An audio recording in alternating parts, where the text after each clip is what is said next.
സ്ത്രീധനം കൊടുക്കുന്നത് കുറ്റകരമാണ് എന്ന വ്യവസ്ഥ ഒഴിവാക്കി 1961 സ്ത്രീധന നിരോധന നിയമത്തിൽ സുപ്രധാന ഭേദഗതി വരുന്നു.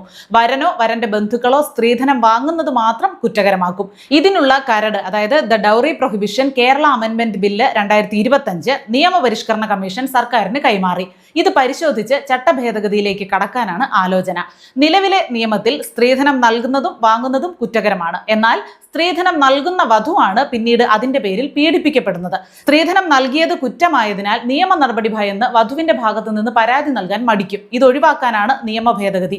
കഴിഞ്ഞ 10 വർഷത്തിനിടെ സംസ്ഥാനത്ത് 99 സ്ത്രീകൾ സ്ത്രീധനത്തിന്റെ പേരിൽ കൊല്ലപ്പെടുകയോ ജീവനൊടുക്കുകയോ ചെയ്തിട്ടുണ്ടെന്നാണ് പോലീസ് കണക്ക്. വിവാഹത്തിന് ശേഷം സ്ത്രീധനത്തിന്റെ പേരിൽ സ്ത്രീകൾക്ക് നേരെ ഉണ്ടാകുന്ന ഗാർഹിക പീഡനവും സ്ത്രീധന നിരോധന നിയമത്തിന്റെ പരിധിയിൽ കൊണ്ടുവരും.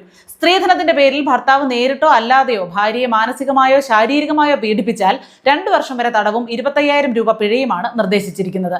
നേരിട്ടോ അല്ലാതെയോ സ്ത്രീധനം ആവശ്യപ്പെട്ടാൽ 6 മാസം മുതൽ 2 വർഷം വരെ തടവിനൊപ്പം പിഴത്തുക 50,000 രൂപയായി ഉയർത്തി. നിലവിൽ 10,000 ആയിരുന്നു പിഴ.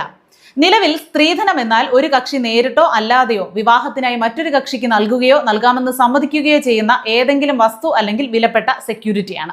ഇതിൽ വന്ന ഭേദഗതി വിവാഹവുമായി ബന്ധപ്പെട്ട് വരനോ അയാളുടെ ബന്ധുക്കളോ വധുവിൽ നിന്നോ അവളുടെ ബന്ധുക്കളിൽ നിന്നോ വാങ്ങുന്ന ഏതെങ്കിലും വസ്തു അല്ലെങ്കിൽ വിലപ്പെട്ട സെക്യൂരിറ്റി.